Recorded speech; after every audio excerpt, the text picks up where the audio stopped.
မင်းလိုတော်သားတယောက်ကငါတို့အသေးဝင်ကိုစော်ကားရင်ဟိုတယ်ကဝန်ဆောင်မှုပေးမှာမဟုတ်ဘူးဆိုတဲ့မပြထမ်းထားတဲ့စီကံရှိတယ်မန်နေဂျာကောဒီတော်သားကကျွန်တော်ရဲ့စိတ်ခံစားချက်ကိုဖျက်ဆီးနေတာသူ့ကိုအပြင်ကိုမောင်းထုတ်ပေးပါတခင်လေးလီမစ္စတာလူကကျွန်တော်တို့ရဲ့ Black Gold Supreme ရွှေနဲ့အဆင့်မြင့်အသင်းဝင်တယောက်ပါအဲ့ဒါကတခင်လေးရဲ့ Silver Vibe အဆင့်ထက်ပိုမြင့်ပါတယ်သူ့ကိုထွက်သွားခိုင်းဖို့ကျွန်တော်မှလုပ်ပိုင်ခွင့်မရှိပါဘူးဘာဒီတော်သားကခင်ဗျားတို့ရဲ့ Black Gold Supreme အသင်းဝင်ဟုတ်လားဖြစ်နိုင်ပါမလားဒါမဖြစ်နိုင်တာသူကလူပင်းတယောက်ပဲဟုတ်ကွယ်စင်နှကောင်ရန်ဖြစ်ရင်ကြားကမျက်ပင်လေးတွေပဲနားရတာမန်နေဂျာကောကျွန်တော်အဖေကလည်းဒီဟိုတယ်ရဲ့ Black Gold Supreme အသင်းဝင်တယောက်ပဲဒါဆိုအခုတော့ဒီကောင်ကိုခင်ဗျားအပြင်မောင်းထုတ်လို့ရပြီမလားသူကကျွန်တော်ရဲ့စိတ်ခံစားချက်ကိုဖျက်ဆီးနေတာဥက္ကဋ္ဌလီက Black Gold Supreme အသင်းဝင်ဖြစ်တာမှန်ပေမဲ့မစ္စတာလူကလည်းအသင်းဝင်တယောက်ပါပဲပြီးတော့သူကကျွန်တော်တို့ရဲ့သမရအဆောင်ကိုတစ်နှစ်ပတ်လုံးအတွက် booking လုပ်ထားပြီးသားပါကျွန်တော်တို့ရဲ့ Black Gold Supreme အသင်းဝင်တွေရဲ့တဲခိုတဲ့အတွေ့အကြုံကိုတခင်လေးတို့ကြောင့်မထိခိုက်စေချင်ပါဘူးရှောင်းချင်းမှာတစ်ဆက်တန်းပဲရှိတာပါအဲ့ဒါပဲသူအနှီးနဲ့အမြန်အဲ့ဒီပတ်စံကုန်သွားမှာပါအဲ့ဒီအချိန်ကျမှသူဘလောက်အထိမာနကြီးနိုင်မလဲကြည့်ကြသေးတာပေါ့မန်နေဂျာကောသူနဲ့ကျွန်တော်ဘယ်သူကပဲအဆင့်ပုံမြင့်လဲသူကတော့ Silver Vibe အသင်းဝင်ပါတခင်လေးကတော့ Black Gold Supreme အသင်းဝင်ပါဒါဆိုခင်ဗျားပြောချင်တာကသူကဘာကောင်မှမဟုတ်တဲ့လူမရှိတယောက်ပဲပေါ့မန်နေဂျာကောဟိုတယ်စီကအရာဒီလိုပါမဟုတ်တဲ့ကောင်ကငါ့ကိုစော်ကားရင်ဘယ်လိုအေးအေးယူရမလဲမင်းဘလောက်တောင်တက်တိရှိနေလဲငါအဖေကဘယ်သူလဲဆိုတာမင်းသိရလားမစ္စတာလီမစ္စတာလူကအခု session စီယန်ရဲ့မြင့်မြတ်တဲ့အသင်းဝင်တယောက်ဖြစ်နေပါပြီမစ္စတာလူအပေါ်ပို့ပြီးရိုးရိုးသေးသေးဆက်ဆံတာကောင်းလိမ့်မယ်ဥက္ကဋ္ဌလီကတခင်လေးရဲ့အဖေဆိုတာကျွန်တော်သိပါတယ်ဒါပေမဲ့ဥက္ကဋ္ဌလီကိုယ်တိုင်လည်းကျွန်တော်တို့ session စီယန်ရဲ့စီကံတွေကိုလိုက်နာဖို့အလွန်ဆန္ဒရှိလိမ့်မယ်လို့ကျွန်တော်ယုံကြည်ပါတယ်ပြောပြီးတာနဲ့မန်နေဂျာကသူ့ရဲ့စကားပြောဆက်ကိုထုတ်ပြီးလုံခြုံရေးဝန်ထမ်းအချို့ကိုလှမ်းခေါ်လိုက်တယ်မကြခင်မှာပဲထွားကြိုင်းတဲ့လုံခြုံရေးအဆောင်နှစ်ယောက်အပြေးလွှာရောက်လာကြတယ်မင်းတို့ငါ့ကိုထိရဲတာလားမစ္စတာလီတခင်လေးအလွန်အကျွံပြောနေပါပြီသူတို့ကမစ္စတာလူကိုနားနာနေပြန်ပြီးပို့ဆောင်ပေးုံတက်ပါတခင်လေးလီကျေးဇူးပြုပြီးကျွန်တော်ကိုအခက်ခဲမဖြစ်စေပါနဲ့အဲ့ဒီလိုပြောပြီးနောက်မှာတော့မန်နေဂျာကောနဲ့အဖွဲ့ကကျွန်တော်ကိုဥဆောင်ပြီးခေါ်သွားခဲ့ကြတယ်သမရအဆောင်မှာအောင်မြင်မြင်ချက်အိမ်ဝင်ပြီးတဲ့နောက်မှာတော့ကျွန်တော်နူးညံ့တဲ့ဆိုဖာပေါ်ကိုလှည့်ချလိုက်တယ်ကားလည်းဝယ်ပြီးတဲခုမဲနေရလဲအဆင်ပြေသွားပြီဆိုတော့လူအချို့နဲ့ကိစ္စချို့ကိုရှင်းရမယ့်အချိန်ရောက်ပြီလူလန်ကသူ့ဖုန်းကိုထုတ်ပြီးဝစ်ချက်ကနေကျိုးရင်စီကိုအတန်ဖိုင်ပို့လိုက်တယ်ကောင်းပြီလေကျိုးရင်မင်းငါ့ကိုဘာလုပ်နိုင်မှာမို့လို့လဲပြောစမ်းပါငါမင်းကိုအမှန်တိုင်းပြောပြမယ်အဲ့ဒီလီရှောင်းချင်းကိုထားလိုက်အောင်မင်းကြားနဲ့ Black Tiger ကိုတွားခေါ်လိုက်ရင်တော့ငါအလျှော့ပေးမှာမဟုတ်ဘူးမကြခင်မှာပဲကျွန်တော်ကျိုးရင်စီကနေနှုတ်ဆက်စာတူတစ်စောင်လက်ခံရရှိခဲ့တယ်ကျွန်တော်တဟားဟာရေးမိလိုက်တယ်ကျိုးရင်ငါအဲ့ဒါကိုအရေးတကြီးသဘောမထားပါဘူးတစ်ချိန်တည်းမှာပဲအဲ့ဒီအချိန်တုန်းကကျိုးရင်ကကြားနှက်ကိုတွားပြီးတိုင်တောနေခဲ့တယ်ဟာတစ်ဆက်တန်းဟုတ်လား तू အဲ့ဒီလောက်ပတ်စံအများကြီးဘယ်ကရတာလဲအကိုဟူ तू အဲ့ဒါကိုခိုးလာတာဖြစ်ရမယ်အဲ့ဒီ तू တောင်းစားကတအားဆင်းရဲတာ तू ဒါအရင်ကဒီလောက်ပတ်စံရှိရင်အကိုစီကချင်းငွေယူစရာလိုပါမလားအကိုဟူကျမအတွက်မတရားမှုကိုပြန်တောင်းပန်ပေးရမယ်ရှောင်းရင်လူလန်ကတကယ်တော့ငါစီကချီးထားတဲ့ပတ်စံတွေကိုပြန်ဆက်ပြီးသွားပြီအခုချိန်မှာ तू အဲ့ဒီတစ်ဆက်တန်းကိုဘယ်ကပဲရအရေးမကြီးပါဘူးအဲ့ဒါထက်ပိုများရင်တော့အဲ့ဒါ तू ပတ်စံပဲဒါပေမဲ့အကိုဟူလေကျမတအားခံပြင်းရက်ဆက်ရတယ်လို့ခံစားရတယ်အကိုသာကျမကိုကူညီပြီးကက်လက်စားချေပေးမယ်ဆိုရင်အကိုဒီနေ့ဘာပဲခိုင်းကျမလုပ်ပေးပါမယ်မနက်ခင်းနိုးလာတဲ့အခါအချိန်ကြည့်ဖို့ဖုန်းကိုကောက်ကင်လိုက်တယ်ကျွန်တော်အံ့ဩသွားတာကဖုန်းခေါ်ဆိုမှုလွတ်သွားတာ miss calls တစ်ဆက်ချိန်ထက်မကရှိနေပြီးအားလုံးကကြားနဲ့စီတာဖြစ်နေလို့ပဲဟာငါကတော့မျှချိန်မိသွားပြီးမင်းညကထောင်ချောက်ကအလုပ်လုပ်သွားပုံရတယ်ဝက်ချက်ကိုဖွင့်ပြီး message အချို့ကိုအตาအရာလန်ကြည့်လိုက်တယ်အားလုံးကကျိုးရင်စီက message တွေပဲဒီကြားနဲ့သူကလူကြီးလူကောင်းတယောက်ထင်နေတာရိုးရှင်းတဲ့ထောင်ချောက်လေးတစ်ခုကသူ့ကိုဖမ်းမိဖို့လုံလောက်လိမ့်မယ်လို့ငါမထင်ထားမိဘူးအခုထက်ပိုကောင်းတဲ့အချိန်မရှိတော့ဘူးဒီကြားနဲ့ကရှင်းလင်းချက်ကိုအသေးတန်လူချင်းနေမှာတော့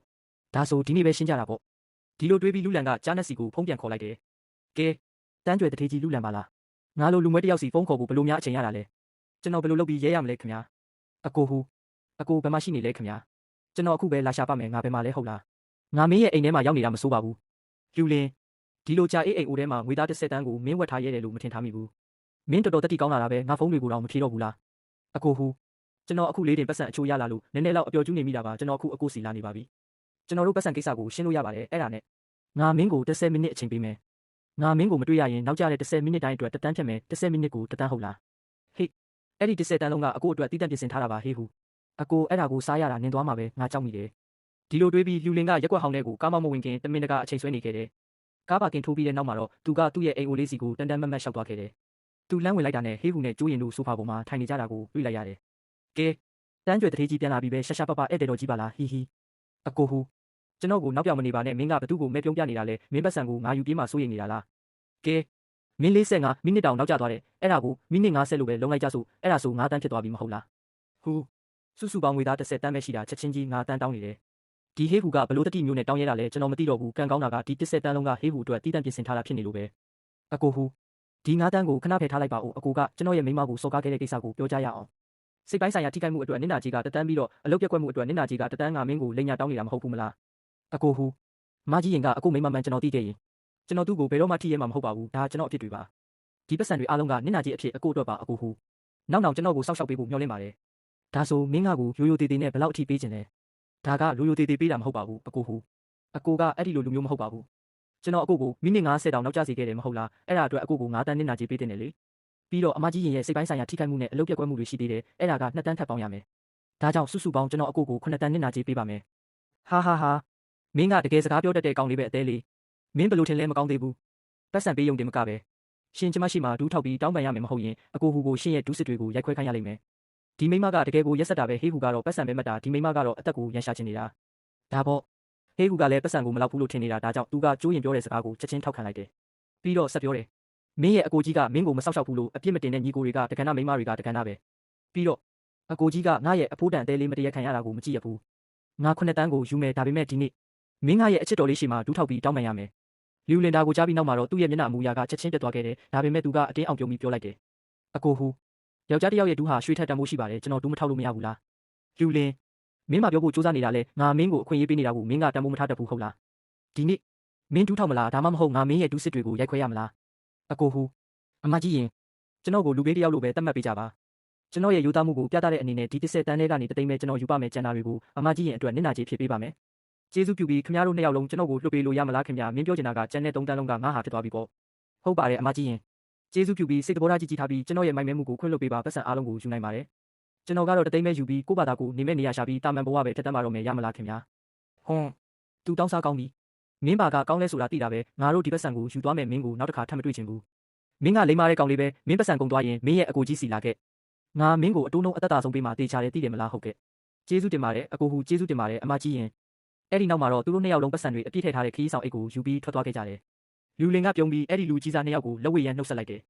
ဒီလိုအောက်ကျပြီးဟန်ဆောင်ရတာတကယ်ကိုအရှက်ရဖို့ကောင်းတယ်သူတို့ကငါ့ကိုဒူးတောင်ထောက်ခိုင်းချင်နေကြတာဒါပေမဲ့ဒီဟေးဟူကတော့တကယ်ကိုတော်တဲ့စီးပွားရေးသမားပဲငါပတ်စံကိုယူပြီးငါ့ကိုပြန်ချေးဖို့လုပ်နေတယ်အတိုးတောင်တောင်းသေးတယ်တကယ်စီးပွားရေးပါရမီရှင်ပဲလီယူလင်ကတဟားဟာရေမောလိုက်ပြီးအဲ့ဒါကိုလုံးဝဂယုမဆိုင်ခဲ့ပါဘူးသူကမိချစ်တစ်ခုကိုရှာပြီးသူ့မှာကြံနေတဲ့ငွေသားအလုံးကိုမိရှို့လိုက်တယ်ဒါတွေအားလုံးကိုလုပ်ပြီးတဲ့နောက်မှာတော့လီယူလင်ကတင်းငယ်ပြီးစုပ်ပြတ်နေတဲ့အခန်းလေးကိုလှည့်ပတ်ကြည့်လိုက်တယ်ပြီးသွားပြီနောက်ဆုံးတော့အားလုံးပြီးဆုံးသွားပြီးဘဝတစ်တစ်ခုစတင်နေပြီထို့နောက်လီယူလင်ကသူ့ဖုန်းကိုထုတ်ပြီးဖုန်းခေါ်ဆိုမှုတစ်ခုပြုလုပ်လိုက်တယ်လီယူလင်ကဟိုတယ်ကိုပြန်မောင်းနေရင်းနဲ့ကိစ္စရက်တွေကိုအသေးချာစဉ်းစားနေခဲ့တယ်ဒါပေမဲ့အဲ့ဒီအချိန်မှာပဲလီယူလင်ကသူ့အစောပိုင်းကခေါ်ခဲ့တဲ့ရဲစခန်းဖုန်းနံပါတ်ကနေဖုန်းပြန်လက်ခံရရှိခဲ့တယ်သူတို့ကဟေးဟူကိုဖမ်းဆီးထိန်းသိမ်းထားပြီးဖြစ်ကြောင်းနဲ့လီယူလင်အနေနဲ့စုံစမ်းစစ်ဆေးမှုကိုပူးပေါင်းကူညီပေးဖို့ဆွတ်ဖက်ချက်ထွက်ဆိုချက်ပေးရန်လာရောက်စေလိုကြောင်းပြောကြားခဲ့တယ်လီယူလင်ကမြို့တစ်ခရိုင်ရဲစခန်းစီကိုတန်တန်မတ်မတ်မောင်းနှင်သွားခဲ့တယ်ဒီပတ်စံတွေကကျွန်တော်ဟာမဟုတ်ပါဘူးသူကအဲ့ဒါတွေအားလုံးကိုကျွန်တော်ကိုပေးခဲ့တာပါ